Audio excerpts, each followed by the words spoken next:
सर्व विद्यार्थ्यांना नमस्कार. मी डॉक्टर अण्णा वैद्य, श्रीमती नरसम्मा कला वाणिज्य विज्ञान महाविद्यालय किरणनगर अमरावती, मराठी विभाग, BA भाग 3 सत्र 6 विषय मराठी. आणि सत्र 6 साठी जो अभ्यासक्रम नेमला मित्रांनो, वैचारिक गद्य, या अंतर्गत आपण याआधी 2 वैचारिक पाठ अभ्यासले, त्याचा आशय समजून घेतला. आज आपण वैचारिक तिसरा जो पाठ आहे, स्वराज्य संकल्पिका, राष्ट्रमाता जिजाऊ, लेखक प्राध्यापक डॉक्टर अशोक राणा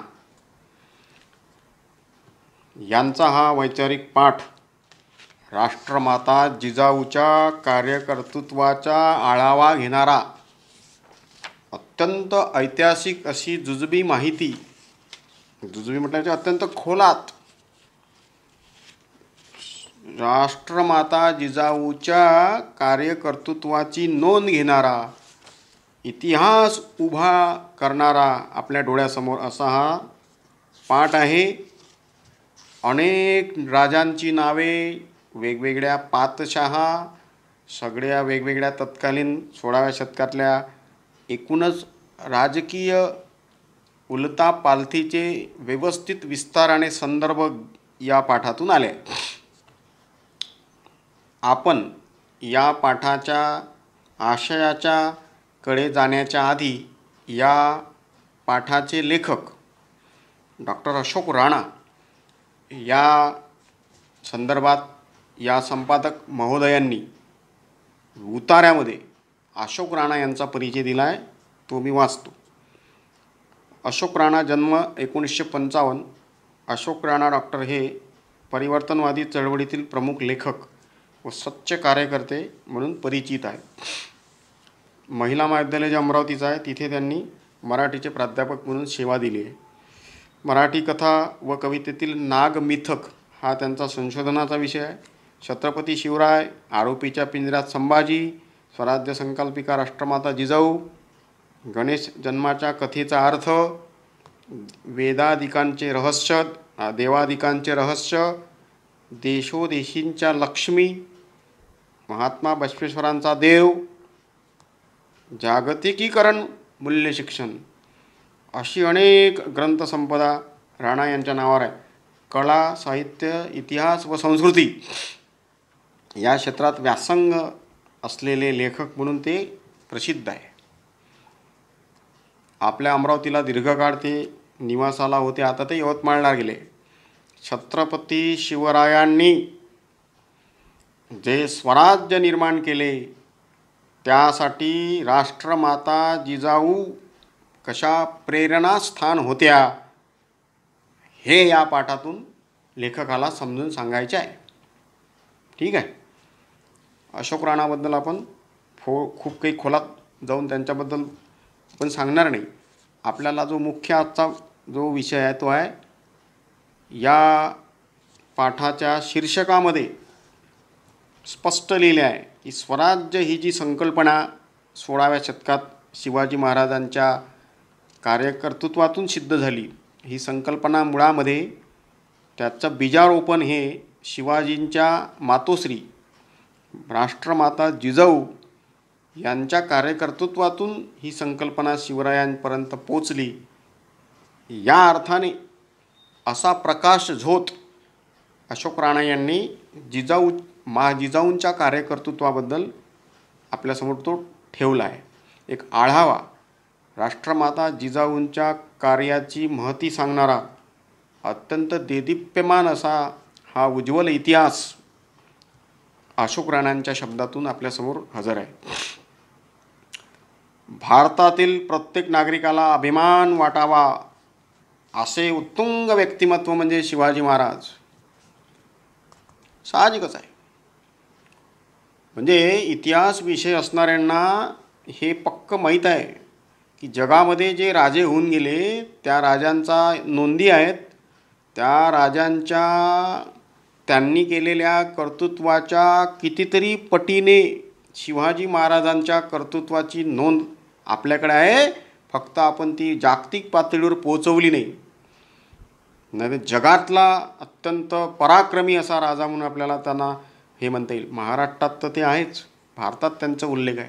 जगात ज्या माणसाचा पराक्रम देदीप्यमान ठरू शकतो असा हा महत्त्वाचा राजा, अभिमान वाटावा आपल्या सगळ्यांना असा हा राजा होऊन गेला. त्यांच्या केवळ स्मरणाने आपली छाती मुठभर उंच होते म्हणते. विशेषतः मराठी माणसाला त्यांचे चरित्र आणि चिंतनाने स्फुरण चढते. आपण मराठी म्हणतो स्वतःला, आणि मग शिवाजी महाराज हे आमच्या वंशातले आहेत किंवा आमच्या जाती धर्माचे आहेत असं मोठं दिमाखानं आपण मिरवतो म्हणते. त्याला तोड नाही. मराठी अस्मितेचे मूर्तिमंत प्रतीक, मराठी अस्मिता जी काही आज आपण जोपासतो आहे, ही अस्मिता जोपासनाचं प्रतीक शिवाजी महाराजांपासून सुरू होते. मुळामध्ये मराठी अस्मिता याचा उदय शिवाजी महाराजांपासून झालेला आहे. मराठी आज जे आपण बोंबलतो, कल्ला करतो, तर याचा मुळात ही स्फूर्ती केंद्र शिवाजी महाराज आहे. तिथून ते सुरू मराठी मुलूक अशा पद्धतीनं शिवाजी महाराजांनी मराठी अस्मितेचा पाया रचला. आज मोठ्या दिमाखानं आपण याच्यावर उभे आहोत असे आपण म्हणतो. केवळ मराठी म्हणजे महाराष्ट्रातच नव्हे तर सबंध भारताच्या अस्मितेचे प्रतीक म्हणून आपण शिवरायाकडे पाहिलं पाहिजे. जाऊ द्या म्हणते मराठी. शिवाजी महाराजांच्या कार्यकर्तृत्वाची तुलना इतरांच्या सोबत जेव्हा आपण करायला जातो तेव्हा शिवाजी महाराज टॉपमोस्ट ठरतात. हायेस्ट शिखरावर त्याची अशी उंची आपल्याला बघता येते. कारण ते महाराष्ट्रापुरतं आपण त्याचा विचार न करता भारताच्या देशाच्या संदर्भात त्यांचा जर विचार केला आपण तर शिवरायांचं कर्तृत्व हे मोठंच आहे म्हणते. आपण त्या अँगलने शिवरायांकडे बघितलं पाहिजे. सभोवताल परकीय आक्रमणांच्या अन्यायी राजवट विस्तारत चालल्या असताना काय आहे शिवाजी महाराजांचं कर्तृत्व? शिवाजी महाराजांच्या कारकिर्दीमध्ये शिवाजींच्या अवताल भोवताल सगळं शत्रूंचं साम्राज्य आहे आणि शत्रू बलाढ्य आहे. आणि विस्तारत असताना अनेक शूर पराक्रमी लढाऊ जमातीतील राजे महाराजे लाचारी पत्करून कसेबसे तग धरून बसले होते. ज्या काळात मुसलमानी आक्रमण संपूर्ण दक्षिण भारतात होऊ लागलं त्या काळात सगळे उत्तरेकडले आणि दक्षिणेकडले छोटे मोठे राजे कटोरा घेऊन आपले त्या मुघलांच्या शरण गेले म्हणूया किंवा लाचारी पत्करून त्यांची सेवा करायला लागले होते. त्या काळात छत्रपती शिवरायांनी हिंदवी स्वराज्याची स्थापना करून या सगळ्यांना तोडीस तोड असं उत्तर दिलं. शत्रूशी तर किती काळ दीर्घ असं संघर्ष त्यांचा होत राहिला. हिंदवी म्हणजे हिंदुस्थानचे, याचा अर्थ केवळ हिंदूंचे नव्हे हेही क्लिअर करतात राणासाहेब की हिंदूंचं साम्राज्य, हिंदूंची सत्ता, हिंदवी स्वराज्य म्हणजे हिंदू माणसाचं नाही. ह्या भारतातल्या हिंदू या शीर्षकाअंतर्गत सगळ्या जाती जमाती या प्रदेशातल्या सगळ्या राहणाऱ्या वेगवेगळ्या धर्माच्या लोकांचं ते साम्राज्य होतं. अशा अर्थाने ते हिंदवी स्वराज्य या शब्दाची ते व्यापकता सांगतात. अशा हिंदवी स्वराज्याची संकल्पना सर्वप्रथम शहाजीच्या मनात स्फुरण पावली. आपण स्वतःचं स्वतंत्र राज्य असलं पाहिजे ही पहिल्यांदा शिवाजीचे वडील शहाजी यांच्या मनामध्ये ती संकल्पना आली आणि आपल्या परीने त्यांनी त्या पद्धतीनं ती अंमलात आणण्यासाठी प्रयत्नसुद्धा केले. पण त्यांना त्यात फार यश आले नाही. शिवाजी महाराजांच्या वडिलांना आपल्या हयातीत ते शक्य होणार नाही या वास्तवाची जाणीव जेव्हा त्यांना झाली तेव्हा या संकल्पनेचे बीजारोपण त्यांनी त्यांच्या पत्नी जिजाऊ यांना सांगितलं की, आणि त्या जिजाऊंनी मग सगळे स्वराज्याच्या संदर्भातले जे विचार आहेत ते बीजरूपाने त्यांनी स्वतःमध्ये उतरवले आणि खऱ्या अर्थाने त्या स्वराज्य संकल्पिका ठरल्या. त्याचप्रमाणे सबंध राष्ट्राला ज्यांच्याबद्दल अतीव असा आदर वाटावा अशा राष्ट्रमातासुद्धा जिजाऊ ठरल्या. जिजाऊंना 2 वेगवेगळ्या संकल्पनांमध्ये अशोक राणा यांनी बांधला आहे. काय ठरल्या त्या? स्वराज्य संकल्पिका ठरल्या आणि राष्ट्रमातासुद्धा ठरल्या. म्हणून या पाठाच्या शीर्षकामध्ये राष्ट्रमाता आणि स्वराज्य संकल्पिका असे 2 विशेषणं जिजाऊंच्या संदर्भात त्यांनी लावले आहेत. अतिशय प्रतिकूल अवस्थेमध्ये त्यांनी स्वराज्याचे स्वप्न जोजविले. किती वाईट परिस्थिती आहे, अत्यंत काळ बिकट आहे, सर्वत्र शत्रूंचं साम्राज्य आहे आणि एक स्त्री म्हणून अत्यंत कुशल अशी पराक्रमी स्त्री म्हणून कशा पद्धतीनं ही संकल्पना या बाईने आपल्या मनात रुजवली, या स्वप्नाला शिवरायांनी मूर्तरूप दिले. स्वराज्य मराठी माणसाचं स्वतंत्र राज्य असलं पाहिजे या पद्धतीचं बीजारोपण जेव्हा जिजाऊने शिवबाच्या मनामध्ये पेरलं तेव्हा शिवरायांनी या स्वप्नाला मूर्त रूप दिलं. स्वराज्याचे संरक्षण करण्याकरता मा जिजाऊंनी प्रसंगी हाती शस्त्रसुद्धा घेतली. आपण पाहतो लढवई अशी स्त्री जी विदर्भाची बुलढाणा जिल्ह्यातल्या सिंदखेड राजाचं माहेर असणारी ही लखुजी जाधवची पोरगी आज इतिहासात अजरामर आहे. आणि प्रसंगी शस्त्र हाती घेऊन त्या लढल्यासुद्धा. राज्यकारभाराची धुरासुद्धा समर्थपणे काही काळापर्यंत त्यांनी सांभाळली.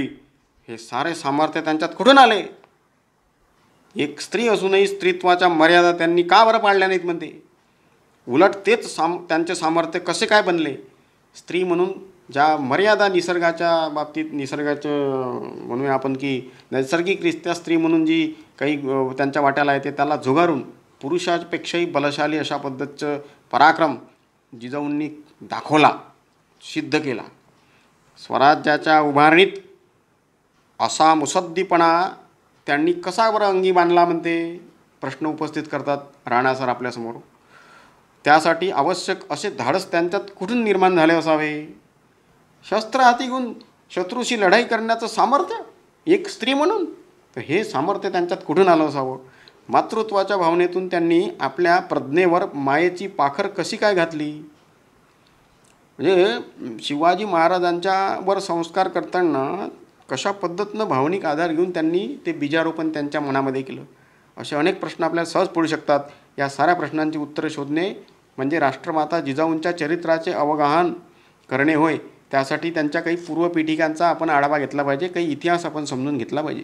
एवढं सगळं अवाढव्य काम मा जिजाऊंच्या हातातून झालं. काय कारणं असतील? तर कारणं आहेत त्याला. अर्थातच जी परिस्थिती त्यांना हे सगळं करायला लावलं ती, ज्या परिस्थितीतून त्या पुढे आल्या त्या परिस्थितीकडे आपण लक्ष वेधलं पाहिजे. म्हणून आता अशोक राणा सर आपल्याला पूर्व इतिहास थोडा सांगतात. पूर्व इतिहासामध्ये जिजाऊची हकीकत सांगताना जिजाऊच्या वडिलांचा काही संदर्भ आपल्याला देतात डिटेल. जिजाऊंचा जन्म 12 जानेवारी 1598 1600 समजूया आपण ढवळमानाने या साली झाला. शिंदखेड हे गाव बुलढाणा जिल्ह्यात आज जे गाव आहे ते एक तालुक्याचं गाव म्हणून आज ओळखले जाते. जिजामातेची जन्मभूमी या नात्याने तेथील राजे लखुजी जाधवांच्या वाड्याला आगळे वेगळे आज महत्त्व आहे. औरंगाबाद जो हायवे आहे नागपूर औरंगाबाद त्या हायवेवरचं हे सिंदखेड राजा गाव आहे. जिजाऊ सृष्टी म्हणून त्या गावाच्या बाहेर मोठा विस्ताराने मा जिजाऊचा पुतळा आहे. गावामध्ये लखुजी जाधवचा वाडा आहे रस्त्यावर आणि तिथे लखुजी जाधवांच्या या वाड्याचे संदर्भ पडलेले अवशेष आहे आणि तिथं बऱ्यापैकी ते पुरातत्व विभागाने आता सुरक्षित ठेवले आहे. या लखुजी जाधव यांच्या या गावी ची जी जहागिरी त्यांना मिळाल्यानंतर त्यांनी त्या वाड्याची उभारणी केली. लखुजी जाधवांचं ते मूळ गाव नाही आहे, परंतु त्यांना ती जहागिरी मिळाल्यानंतर त्यांनी त्या सगळ्या गोष्टी तिथं केल्या. त्यापूर्वी या परिसरात अनेक ऐतिहासिक वास्तू उभारल्या गेल्या होत्या. त्यापैकी एक पुतळा बारव ही चालुक्यकालीन पायविहीर होय. तेथील 12व्या शतकातील नीळकंठेश्वराच्या देवालयाचा जीर्णोद्धार 1557 राजे लखुजी जाधव यांनी केल्याचे संदर्भ तिथं शिलालेखामध्ये आढळतात. लेखक ऐतिहासिक संशोधक आहे. अशोक राणा हे काही कोणत्याही गोष्टीला ज्याला आधार नाही आहे ती गोष्ट सांगत नाही, ते पुरावा देतात. 1557 सालचा एक शिलालेख त्या गावात सापडला. त्याचा उल्लेख त्याच्यामध्ये लखुजी जाधवांचा संदर्भ येतो. म्हणजे याचा अर्थ स्पष्ट आहे की लखुजी जाधव त्या 15व्या शतकाच्या आसपास त्यांच्याकडे ते सगळं सत्ता होती. तो इतिहास आता जिजाऊच्या वडिलांचा इतिहास आपल्यासमोर ते ठेवतात की लखुजी जाधवराव यांच्याकडे सिंदखेड राजाची जहागिरी एका नाट्यमय घटनेतून आली. ते काही वारसा हक्काने काही सिंदखेड राजाचे जहागिरी नव्हते, तर एक नाट्य घडलं. काय नाट्य घडलं पहा. ते सिंदखेडला येण्याआधी सिंदखेड राजा नावाचं जे काही परिसर आहे हा परिसर काझी घराण्याला 1450च्या सुमारास सिंदखेडा परगणा म्हणून जाहीर मिळवला होता. 100 वर्षाआधी लखुजी जाधवांकडे सिंदखेड राजाची जहागिरी येण्याच्या 100 वर्षाआधी काझी घराण्याकडे या सिंदखेड राजाची सत्ता होती, जहागिरी होती. तो 100 वर्ष त्या काझी घराण्याने ती जहागिरी सांभाळली. 16व्या शतकात सिंदखेडची ही जहागिरी देशमुख मुळे यांच्याकडे ती हस्तांतरित झाली म्हणूया.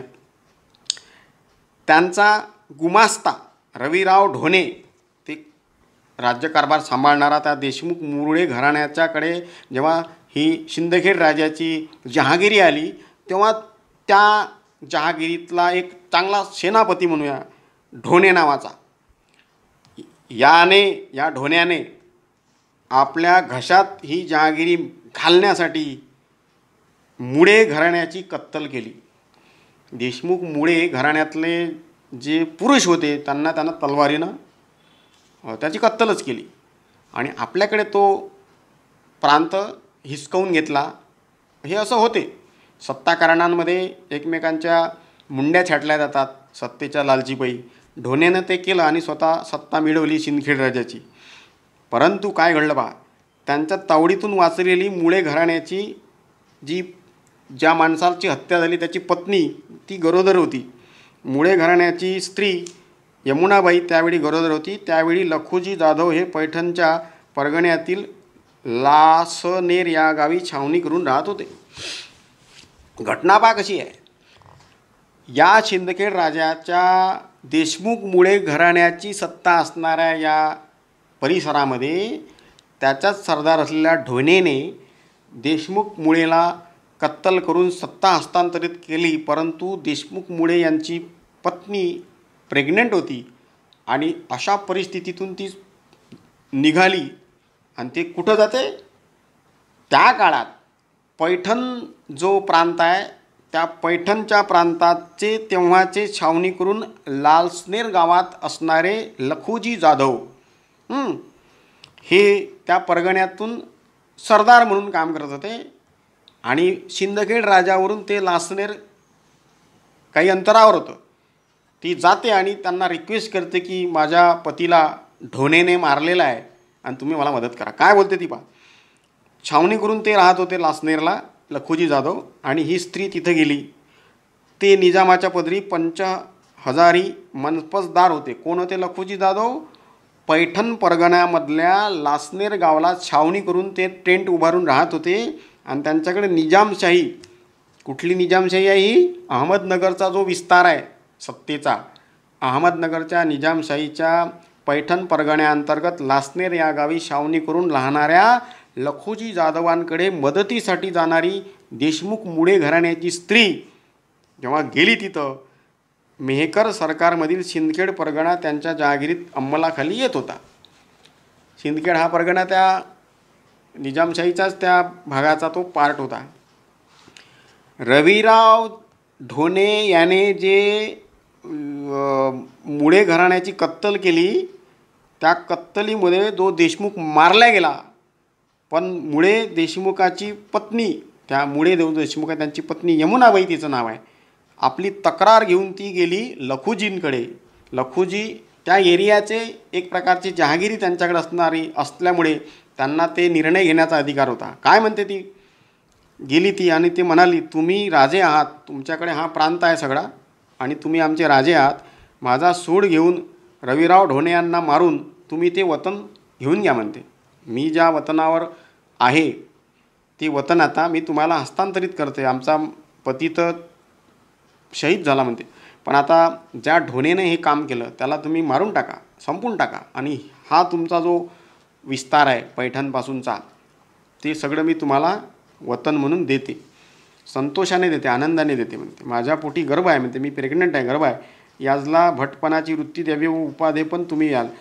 रिक्वेस्ट करते ती. तिला विचारेल तर तिचा नवरा वारल्याने ती हतबल झालेली आहे. यमुनाबाईच्या या तक्रारीची दखल घेऊन ताबडतोब लखुजी जाधव जे मूळचे तिकडे होते, ज्यांचा सिंदखेडशी काही संबंध नव्हता, लखुजी आणि त्याचे बंधू भूतजी उर्फ जगदेवराव यांनी गुप्तपणे या बाईच्या तक्रारीचा संदर्भ घेत शोधलं त्या रवी ढोण्याले जो सिंदखेड राजामध्ये आहे आणि सरदार घेऊन ते तिथे गेले. माहिती काढली त्याचा बंदोबस्त करण्यासाठी त्यांना पुरेशा सैन्यानिशी त्यांच्यावर हल्ला केला. त्यात रविराव मारला गेला. संपलं. ज्या लालसेपोटी या मुळे घराण्याची कत्तल करणारा रवी ढोणे मारला गेला. कोणाकडून? लखुजी जाधवांकडून मारला गेला. आणि त्यामुळे सिंदखेड राजा परिसरामध्ये आता लखुजी जाधवांचा अंमल प्रस्थापित झाला आणि लोकांनीसुद्धा जल्लोष केला की ठीक आहे. आणि आपोआपच सिंदखेड राजा हे घराणं किंवा ही सत्ता, हा परगणा लखुजी जाधवांचा झाला. ठरल्याप्रमाणे मग यमुनाबाईंनी घराण्यात त्यांना भिक्षुकीसुद्धा दिली. इसवी सन 1573मधील या ही घटना कधीची आहे? 1573मधली आहे. म्हणजे जिजाऊचा जन्म 98 सालचा आहे. जिजाऊच्या जन्माच्या 25 वर्ष आधी सिंदखेड राजाची जी जहागिरी आहे ती आपोआप लखुजी जाधव यांना प्राप्त झाली होती. या घटनेचा हा सगळा, त्या पाठीमागचा हा सगळा इतिहास आहे. अशा अर्थाने लखुजी यांच्याकडे सिंदखेड राजाची देशमुखी आली होती. सिंदखेडकर जाधव घराण्याचा प्रारंभ त्यातून झाला होता. जिजाऊंच्या जन्माने 25 वर्षानंतर या सगळ्या सिंदखेड राजाचं सोनं झालं. सिंदखेड येथे लखुजी राजांची आज जी समाधी आहे त्यावर एक शिलालेख आहे. त्यांच्या कुटुंबाविषयी त्याच्यात माहिती दिली आहे. आता शिलालेखाचा संदर्भ डबल घेतो आहे राणा सार आणि आपल्याला सांगतात की त्या समाधीवर जो शिलालेख कोरलेला आहे त्यामध्ये लखुजींचा परिचय दिलेला आहे. त्या परिचयामध्ये स्पष्ट आहे की लखुजीचे वडिलाचं नाव विठोजी, आईचं नाव ठाकराई आणि लखुजींना 3 पत्नी, त्यांचे त्या तिघांची नाव आहे. त्या तिघींचे म्हाळसाबाई, यमुनाबाई, भागीरथीबाई या त्यांच्या 3 बायका होत्या. फलटणची वनकोजी निंबाळकर यांची लखुजीचा पराक्रम पाहून आपली बहीण म्हाळसाई त्यांना दिली होती. फलटण निंबाळकर त्यांनी आपली बहीण या लखुजींना दिली होती, पहिली पत्नी. आणि त्याचप्रमाणे याच निंबाळकरांनी मालोजी व विठोजी या भोसले कुळातील पराक्रमी वीरांच्या आजच्या कोल्हापुरातील रंकाळा तलावावरील युद्धातील पराक्रमांना दिपवून आपली दीपा नावाची मालोजींना देऊन त्यांना आपला जावई करून घेतलं होतं. निंबाळकर घराणं जे फलटणचं आहे, या घराण्यातली एक बहीण त्यांनी इकडे सिंदखेड राजाच्या लखुजी जाधवांकडे दिली आणि याच नाईक निंबाळकरांनी आपली मुलगी मालोजी आणि विठोजी हे जे 2 भोसले कुळातील पराक्रमी वीर होते, जे मालोजी शहाजीचे वडील होते, त्यांच्याकडे एक त्यांनी दीपा नावाची बहीण त्यांना दिली होती. आता थोडंसं हा गुंतागुंतीचा भाग आहे, तो तुम्ही समजून घेतला पाहिजे. लक्षात आलं? आणि मग पुढे त्याच मालोजीचा पोरगा शहाजी, शहाजीचा पोरगा शिवाजी. आणि इकडे लखुजी जाधवांची जी पत्नी आहे म्हाळसाबाई, तिचं माहेर फलटण सातारा आणि या लखुजीची मुलगी जिजाबाई, जिजाबाईचा पोरगा शिवाजी. हे असं जर आपण डायग्राम काढला तर आपल्याला ते समजू शकते. आणि म्हणून इथं म्हटलं गेलं की भोसले आणि जाधव हे जे घराणं आहे यांचं नातं हे अशा पद्धतीनं एकमेकात गुंतलेलं आहे. अनेक बऱ्यावाईट प्रसंगांना सुद्धा मग नंतर लग्नानंतर जिजाऊंना सामोरं जायला लागले. आता 79 पान क्रमांकावर आपण आहो आणि टायटल आहे जिजाऊंवरील बिकट संकट. जिजाऊंवर अनेक संकट आले. कोणतं संकट आलं आहे जिजाऊंच्या आयुष्यामध्ये. जिजाऊंचे सासरे मालोजी भोसले हे निजामशाहीच्या दरबारात एक मातब्बर सरदार होते. निजामशाही हा जो वारंवार शब्द येतो आहे, निजामशाही म्हणजे अहमदनगर त्याचं केंद्र होतं आणि त्याचा विस्तार बऱ्यापैकी इकडे तिकडे होता. अहमदनगरची निजामशाही आणि कर्नाटकातल्या विजापूरची आदिलशाही हे 2 महाराष्ट्रातले त्या काळातले सत्ता असणारे वर्ग होते, त्या शाया होत्या. मालोजी भोसले कोणाच्या दरबारी काम करतात? निजामाच्या दरबारी मातब्बर सरदार म्हणून काम करत आहेत. मालोजी भोसले म्हणजे शहाजीचे वडील. त्यांचा जन्म इसवी सन 1570मध्ये वेरूळ येथे झाला. आपला बंधू विठोजीसह ते अहमदनगरच्या निजामशाहीत रुजू झाले. कोण? शहाजीचे वडील, जिजाऊचे सासरे. त्यांच्याबद्दल अशोक राणांनी आपल्याला आता पूर्ण इतिहास आपल्यासमोर ठेवलेला आहे की जिजाऊंच्या सासऱ्यांचा जन्म 1570मध्ये वेरूळ या गावी झाला. आपले मोठे बंधू विठोजीसह ते अहमदनगरच्या निजामशाहीत रुजू झाले. तरुणपणातच ते अहमदनगरच्या निजामशाहीची त्यांनी सरदारकी पत्करली आणि ते रुजू झाले. त्यांना निजामाने एरिया वाटून दिला होता, जहागिरी दिली होती. पुणे, आजचं जे पुणे गाव आहे ते, आणि पुण्याच्या अलीकडले सुप गाव आहे एक, अहमदनगर पुण्याच्या मधात, त्या सुप्याची आणि त्या पुण्याची या 2 गावाची जहागिरी मालोजीला दिली होती अहमदनगरच्या निजामाने, त्यांच्या सरदारकीचा सगळा तो तोरा पाहून. इसवी सन 1605मध्ये दिली होती. निजामांकडून आदिलशाही विरुद्ध लढताना 1च वर्ष झालं होतं त्यांना ही जहागिरी दिली. आणि 1606 एक युद्ध झालं. कोणाकोणाचं? निजामांकडून ते लढाईला गेले तिकडे आदिलशाहीच्या विरोधात. जेव्हा त्यांची लढाई झाली, या लढाईमध्ये जिजाऊचे सासरे मालोजी हे इंदापूर या गावी त्यांना मरण आलं लढता लढता. पहिला आघात जिजाऊंवर की जिजाऊचं लग्न झालेलं आहे. लग्न झालं असं म्हणण्यापेक्षा जिजाऊचा जन्म, जिजाऊ लहान आहे तेव्हा, जिजाऊचा जन्म 1598 आहे. परंतु जिजाऊच्या जन्माच्या 6-7 वर्षानं ही घटना घडते, जी शहाजीच्या आयुष्यातली महत्त्वाची अत्यंत धक्कादायक अशी घटना असते. निजामांकडून आदिलशाहीच्या विरोधात लढताना इसवी सन 1606 इंदापूर या गावी यांना वीरमरण आलं होतं. जिजाऊंच्या सासऱ्यांना लग्न व्हायचा जिजाऊचा अजून. त्यांची पहिली पत्नी उमाई हिच्यापासून त्यांना शहाजी व शरीफजी अशी 2 मुलं झाली होती. अहमदनगर येथील शहा शरीफ या सुफी संताच्या नावावरून ही नावं त्यांनी ठेवली होती. यावरून त्या काळात हिंदू मुसलमान एकोप्याने राहत होते हे स्पष्ट होते. शहाजींचा जन्म 18 मार्च 1594 रोजी झाला. म्हणजे ज्यावेळेस त्यांचे वडील मारल्या गेले इंदापूरच्या लढाईत, तेव्हा 6 आणि 6 12 वर्षाचे शहाजी होते. 12 वर्षाचा पोरगा आहे आणि त्याचा बाप लढाईत मारला गेलेला आहे. निजामशाहीच्या सोबत लढताना आदिलशाहीच्या अपोजिटमध्ये झालेल्या इंदापूरच्या लढाईत. म्हणजे जिजाऊंच्या घराण्यामध्ये, ज्या घराण्यात जिजाऊंचा सासर आहे त्या घराण्यातनी अशा पद्धतीनं लढायांमध्ये पराक्रमी असे पुरुष मारले गेलेले आहे. आणि मग या शहाजीचा विवाह 1610 किंवा 11च्या आसपासमध्ये जिजाऊसोबत झाला. आता जिजाऊसोबत जेव्हा विवाह होतो शहाजीचा, तेव्हा हे त्यांचे सासरे मारले गेले आहेत 1606 इंदापूरच्या लढाईमध्ये.